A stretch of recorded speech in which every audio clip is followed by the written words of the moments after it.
Hey there drone fans, Rick here again from Drone Valley. In today's video, I'd like to provide an update on the ongoing saga around DJI being prevented from selling any of their products into the United States based on some nonsensical legislation that was passed a few months ago. Now, if you're a fan of the channel, you know I've posted several clips explaining how we got here and all the political overtones behind the legislation and all the players involved, which, when you look at it on the surface, looks dirty as can be. It really looks like a whole lot of collusion and protectionism. So put that aside for a second and let's deal with the issue. So this all started a couple of years ago when Elise Stefanik and Rick Scott both decided it would be a wonderful idea to sponsor some legislation preventing DJI from selling their products into the United States because they were a national security threat without a shred of evidence. And I've looked, and I've asked, and I've searched, and there isn't anything concrete that puts these drones in the ring of danger where they could be spying for a foreign adversary. So the conversation changed. Now all of a sudden, they're using slave labor at a labor camp someplace to manufacture their products. Again, not a shred of evidence. Matter of fact, DJI doesn't manufacture anywhere near that claim was made. So the whole thing, to me, just is a smokescreen. It's like we're being gaslit here, and that legislation passed. And that legislation allowed the FCC to not take a look at any application that DJI put through to approve new equipment. Now, bear in mind, the FCC only handles the transmission technology that these drones need to communicate back to the controller so I can remotely control the drone.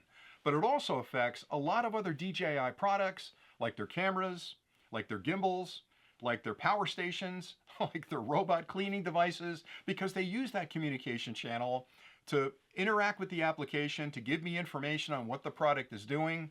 And again, that communication channel is based on Wi-Fi, which is a standard that thousands of products in the US use, so I don't understand why the FCC would single them out. But be that as it may, the legislation passed that gave the FCC authority to ban DJI from approval on any new application that was put in front of the FCC.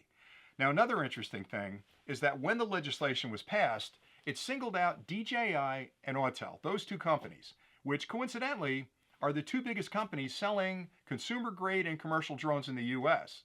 It didn't talk about any other Chinese company, which I thought was kind of unfair because if you're going to single out DJI, there are 100 companies that are manufacturing drones that are sold on all of the national retail websites and stores.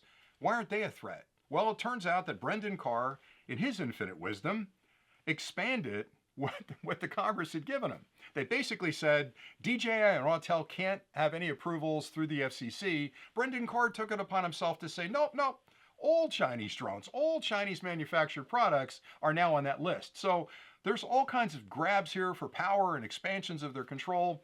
Anyway, that leaves us to today. So for the last couple of months, there are two things, or 3 months, are causing, maybe a little longer, are causing problems for DJI. Number one, because of that forced labor claim, the border protection people are stopping DJI at the border because they've been added to a list of companies that are doing nefarious things, even though there's no proof there, and they haven't been able to defend it because how do you defend something where there's no proof? But anyway, so the border control has stopped imports of DJI gear. Now, some's getting through, but most of it is shut down, so you can't really import DJI gear into the States in large quantities. So that's the first problem. But the second and bigger problem is that the FCC has decided, based on the legislation, that they're not going to consider any new FCC applications from DJI, which means any new products that DJI releases, and they've got a ton of them in the pipeline, I can assure you, are not going to get approved for use in the US because you'd be violating FCC transmission regulations by flying it. So the current equipment that's already been approved is fine. So if you own the new Avata 2 or you own the Mini 5 Pro or the brand new Mavic product or anything that's been approved so far, even the older drones, you're going to be fine. They're okay. You can still fly them. Now, what's interesting about that, though, just to give you a side note, Brendan Carr has the authority to actually reach back into history and rescind all of those approvals that have been already approved. Now, the FCC's never done that, and I don't think he's going to do it. I've got my fingers crossed that he's not going to do it, but he has the authority to do it. Anyway, that brings us to today. So if you've got drones that are already approved, again, like the ones I have in front of me, or older drones, you're fine. Keep flying those drones. But going forward, it does frustrate me that we're the only country in the world where DJI becomes the threat. Now, again, I've said this in other clips.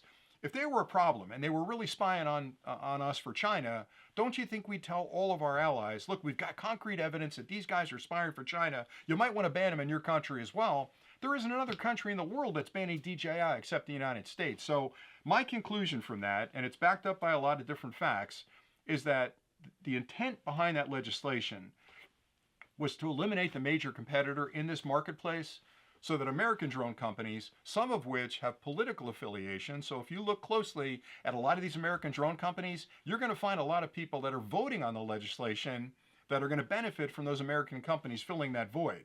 So anyway, they're eliminating DJI for capital reasons. So again, to me, that's protectionism. And as an American, that stinks. That shouldn't be happening like that. It should be controlled. And if they were really a threat, there's a lot of ways to handle that, right? You could definitely ban them, but show me some proof. That's all I'm asking. And DJI is asking the same thing. So this thing had a fuse on it. The legislation had a fuse on it where they had a certain period of time to prove that they weren't a security threat. But the problem is, in the legislation, it didn't specify any kind of criteria. It didn't specify an organization that would do the inspection. It was really a nebulous thing that basically said, look, we're going to give you a chance to pass this test, but we're not going to actually give you the questions. So how do you answer the questions if you don't know what the test is? So they were kind of in a gray area. So lo and behold, the legislation passed as part of the refunding for the larger bill. And as part of that, the FCC took it upon themselves to expand what they could control, and they banned all the drones. Well, if you're DJI, the American market is a big chunk of their market worldwide. I mean, I talk to them a lot. I got to believe it's 40–50% of their market, maybe even more. They don't disclose those kind of figures, but talking to them, I got an impression that it was a big part of their market. Now you're losing market space. But more importantly, as an American, as a flyer, as a pilot, as somebody who enjoys the technology, you're depriving me of my enjoyment, of my hobby, of my time in the air. And I'm just a guy flying a drone to have fun. What if you're a police officer and you've got a DJI drone and there's a bad guy in the alley? Wouldn't it be better to put the drone up, fly over there to get a look at him so you don't have to go around the corner and catch a bullet? Or what if you're a rescue person and you're out there and there's a kid or a dog lost in the woods someplace? You could put a drone up from DJI with a thermal camera on it, find a heat signature, send people into the woods and rescue that. That happens every day in the US. Or maybe you're a park ranger and a hiker got lost and it's getting dark and it's getting cold. Well, you could put 5 drones up. Everybody gets to fly a drone. Go find the hiker out there in the woods. So there are a lot of things that, from a safety perspective, an enjoyment perspective, and a commercial perspective, there's a lot of people that fly these drones like myself commercially to do real estate photos or surveying of land or whatever.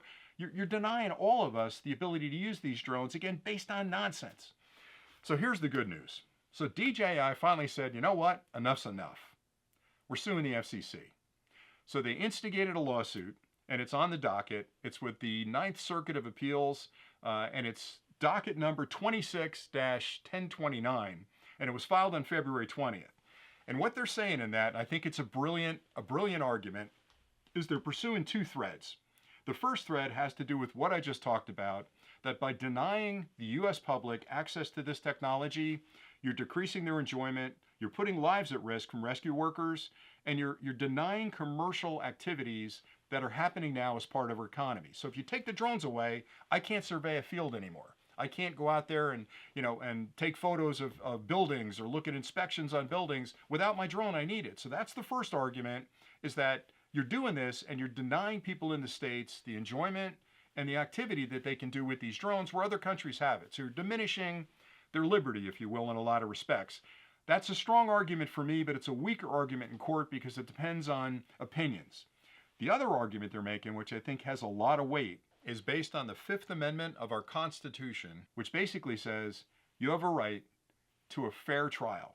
You have a chance to present the evidence, have somebody decide if you've proven your case or not proven your case. So that Fifth Amendment allows you to present that, and that has to do with due process. So we should be presented with facts. We get a chance to debate those facts in the court of law, and if we win that debate, we should be in good shape. And that's exactly what DJI is asking the court to do, is to say, we think this FCC ruling, number 1, is overreach. Number 2, there was no due process. They basically said, we're going to have you certify against these standards, and they never presented the standards. So how do we pass that test? So they're saying it's not fair. So I think they got a great case there. I think the first one is great. It's wonderful. It's got a lot of heartwarming arguments to it, but it's really more of a matter of opinion. But that second tack they're taking on the Fifth Amendment, I think that's a home run, because how do you prove due process when you haven't really presented them with an argument about, hey, here's the data we got. Let's see you debate that. Give me a fact. I'd love facts. Give me a fact. They haven't put any facts forward. So I think for DJI, this lawsuit's going to be really interesting. Now, what's really good about the lawsuit isn't just, let's roll back the clocks. They want it set aside. And if they set it aside, that means DJI's back in business in the States. Now, I'm not saying they can't pass other legislation to accomplish the same thing, but short term, if this gets set aside, which I have every hope it will and logic prevails, it will be set aside, we're going to be in good shape. So you got to keep an eye on that docket. I'll be keeping an eye on it, and I'll make sure I do updates on the channel. I just wanted to bring you up to speed today because there's still a lot of confusion around what's going on with DJI. Am I going to get in trouble if I fly my drone? The bottom line is, if you own a drone that's already been approved by the FCC, fly it. Have fun, get out there and enjoy it. But if the new stuff's coming out, and there's a lot of stuff coming, we're not going to see it because the FCC is not going to approve any application from DJI for the transmission technology between the drone and the controller. So hopefully this Ninth Circuit of Appeals really stands up and says, you know what, this is a goofy thing. We gotta rescind this for now, or put a stay on it, and let them go through that process to have it approved. And that's all I really had for today. So hopefully you found this update helpful. I'll stay close to this, and I'll continue to update the channel as new developments happen. And for me, I know there are bigger issues in the world. Believe me, it's not lost on me that this is a tiny issue for a lot of people, but I like it. I get out and I fly, and it relieves my stress, and my family has fun out there, and I'm making money with commercial activities. So I think it's important to me. I think it's important to a lot of my viewers, and hopefully you guys are on the same page here. So thanks an awful lot for watching. Keep the faith, and happy flying.